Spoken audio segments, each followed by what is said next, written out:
Assalamu dear student. Today our topic is estimated factory overhead cost. Dear student, cost accounting के अंदर discuss कर रहे थे कि हमारा टोटल फैक्ट्री ओवरहेड कितना होता है, टोटल फैक्ट्री ओवरहेड कॉस्ट कितनी है। तो उसके अंदर फिर एक हमारा प्रोड्यूसर जो होता है, जो प्रोडक्शन मैनेजर होता है, वो एक एस्टिमेट लगाता है कि अगर हम इतनी यूनिट्स प्रोड्यूस करेंगे तो हमारी कॉस्ट टोटल इतनी होगी। अगर हम इतनी लीबर आवर्स काम करेंगे, इतने आवर्स काम करेंगे तो हमारी कॉस्ट एस्टिमेटेड फैक्ट्री ओवरहेड इतनी होगी। तो इस तरीके से हमारा जो है वो प्रोडक्शन बेस पे भी एस्टिमेटेड फैक्ट्री ओवरहेड को देखा जाता है,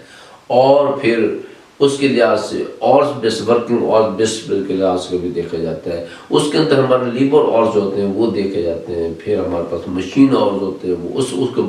उसके बेस पे देखा जाता है। तो फिर उसके बाद हमारे पास जो होता है दोनों डायरेक्ट लेबर जो होते हैं, फिर डायरेक्ट हमारे पास मटीरियल जो होता है, उस बेस पे भी हम कॉस्ट के लिहाज से हम देखते हैं कि हमारे पास कॉस्ट कितनी है। तो टोटल जब हम फैक्ट्री ओवरहेड कॉस्ट की बात करते हैं तो एक प्रोडक्शन मैनेजर जो है तो फिर वो क्या करते हैं, एक एस्टिमेटेड फैक्ट्री ओवरहेड लेता है। फिर एस्टिमेटेड फैक्ट्री ओवरहेड जो होता है उसके बेस पर बाकी जो हमारे पास मटेरियल कॉस्ट है, हमारे पास प्राइम कॉस्ट है, और उसके बाद हमारे पास टोटल प्रोडक्शन यूनिट है, जो हमारे पास लेबर आवर्स हैं, जो मशीन लेबर हैं,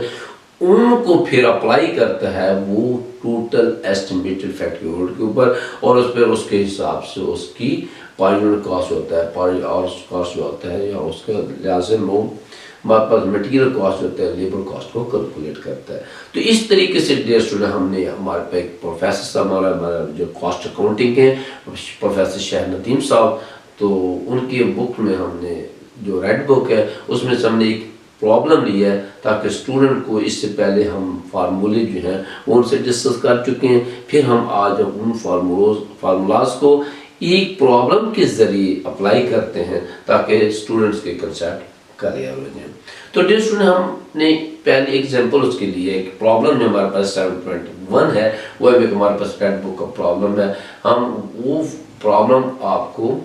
समझाते हैं ताकि आपके जो कंसेप्ट हैं वो क्लियर हो जाए। तो डियर स्टूडेंट हमारे पास ये 7.1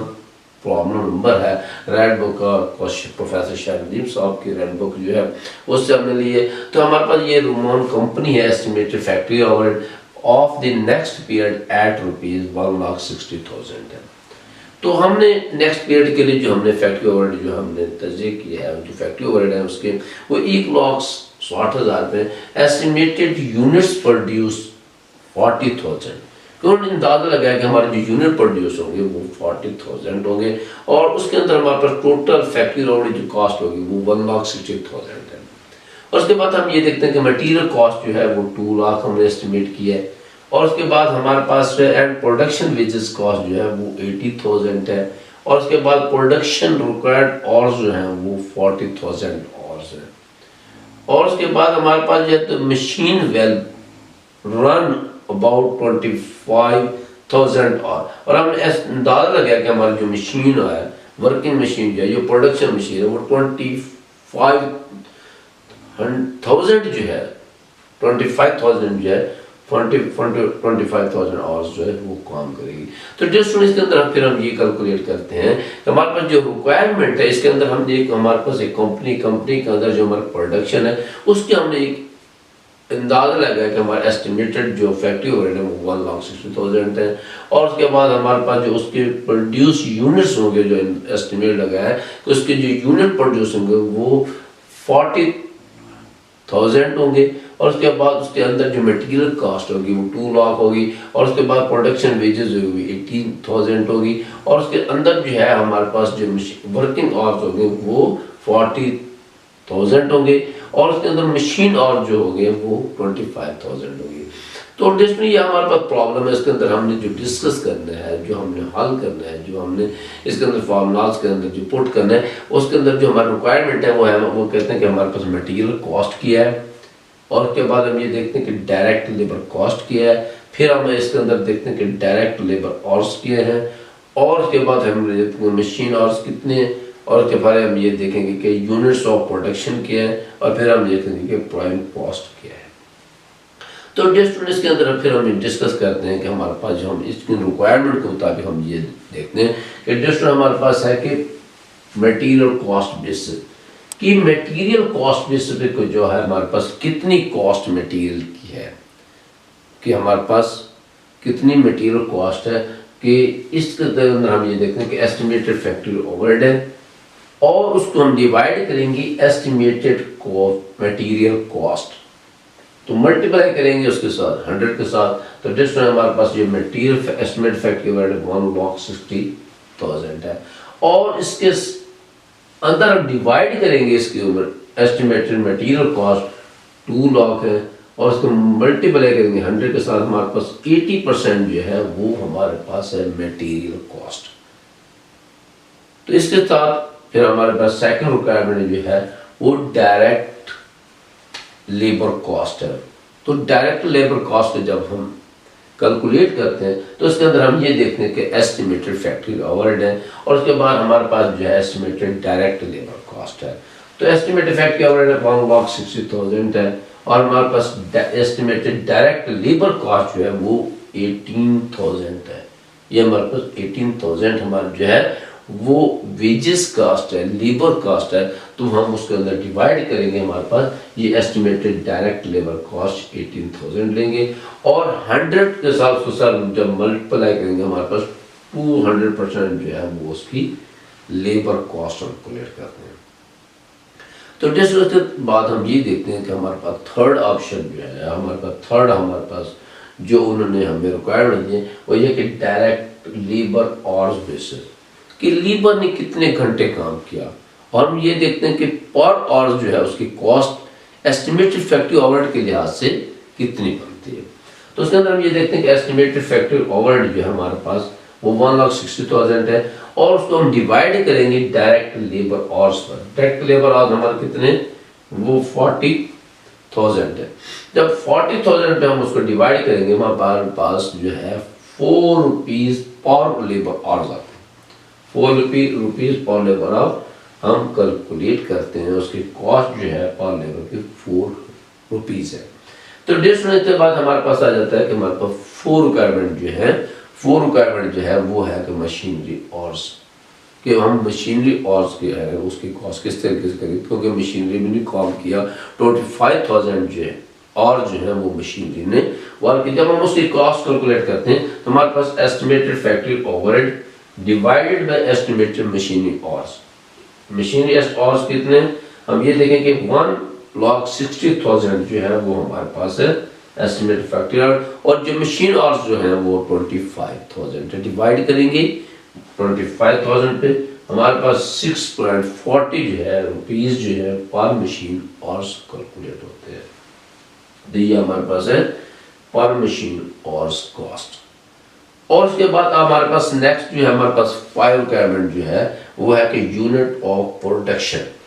कि हम ये देखते हैं कि हमारे पास एस्टिमेटेड फैक्ट्री ओवरहेड जो है उस पर फिर हम क्या कैलकुलेट करते हैं कि प्रोडक्शन बेसिस पे यूनिट ऑफ प्रोडक्शन जो है वो यूनिट करते हैं कि हमारे पास यूनिट की एक यूनिट की कॉस्ट कितनी है। तो डिफरेंस इसके अंदर हम ये देखते हैं कि एस्टिमेटेड फैक्ट्री ओवरहेड और डिवाइड करेंगे एस्टिमेटेड नंबर ऑफ यूनिट्स, हमारे पास टोटल हमने यूनिट्स कितने एस्टिमेट लगाया कि कितने यूनिट प्रोड्यूस होंगे, कि 1,60,000 जो हमारे पास एस्टिमेटेड फैक्ट्री ओवरहेड है, और डिवाइड करेंगे हमारे पास 40,000 यूनिट एस्टिमेटेड यूनिट प्रोड्यूस, कि 40,000 जो है यूनिट एस्टिमेटेड यूनिट प्रोड्यूस। इस तरीके से हमारे पास 4 rupees per unit cost calculate करेंगे, कि 4 रुपीज पर यूनिट कॉस्ट जो है ये हमारे पास इसका कॉस्ट निकलती है, कि पर यूनिट कॉस्ट जो है वो 4 रुपीज पर यूनिट कॉस्ट। इस तरीके से आगे हम फिर ये देखते हैं कि हमारे पास प्राइम कॉस्ट बेस्ड कॉस्ट कितनी होती है। तो डिस्ट्रीब्यूशन इससे पहले हम ये देखते हैं कि हमारे पास प्राइम कॉस्ट क्या है। पहले तो हम ये देखें,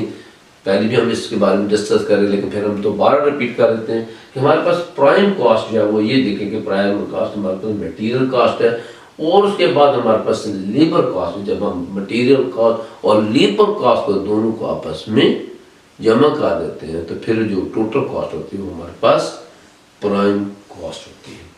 तो डियर स्टूडेंट, जब इसकी हम कॉस्ट कैलकुलेट करते हैं तो हमारे पास ये है कि एस्टिमेटेड फैक्ट्री ओवरहेड और डिवाइड करेंगे हम उसको प्राइम कॉस्ट। ये प्राइम कॉस्ट को डिवाइड करेंगे, हमारे पास 2 लाख डायरेक्ट मटेरियल है और लेबर जो है वो 80,000 है। तो इस तरीके से हम जब उसको डिवाइड करेंगे 1,60,000 पे हम डिवाइड करेंगे 2,80,000 को और मल्टीप्लाई जब 100 से करते हैं तो हमारे पास परसेंटेज आ जाती है कि 89% जो है वो हमारे पास प्राइम कॉस्ट निकलती है। तो इस तरीके से हम उसको प्राइम कॉस्ट 89% है।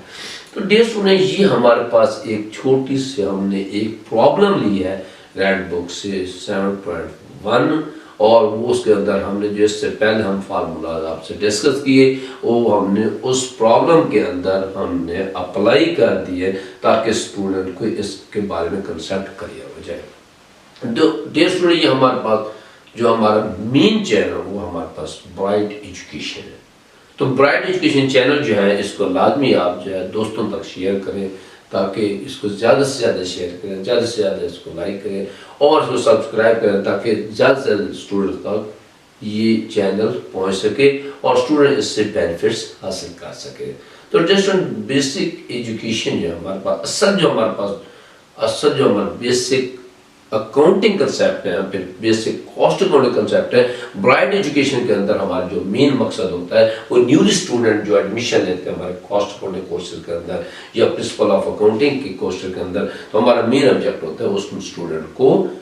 तमाम के तमाम बेसिक कंसेप्ट के बारे में आगाह करने और बेसिक कंसेप्ट के बारे में उनको बेसिक कंसेप्ट क्लियर कराने ताकि आने वाले क्लास में बच्चों को किसी तरह की प्रॉब्लम फेस ना करने पड़े। तो डियर स्टूडेंट, इस मुझे उम्मीद है कि आपको इस हमारे लेक्चर की समझ आ गई होगी जो हमने आपको एक तफसीलन आपसे डिस्कस किया। अगर इसके बाद अलावा फिर भी किसी तरह का प्रॉब्लम होता है आप कमेंट्स में लाजमी हमसे शेयर करें, हम आपको सेटिस्फाई करेंगे। तो डियर स्टूडेंट, इस वक्त के लिए मैं आपसे इजाज़त चाहता हूँ। अल्लाह हाफिज़।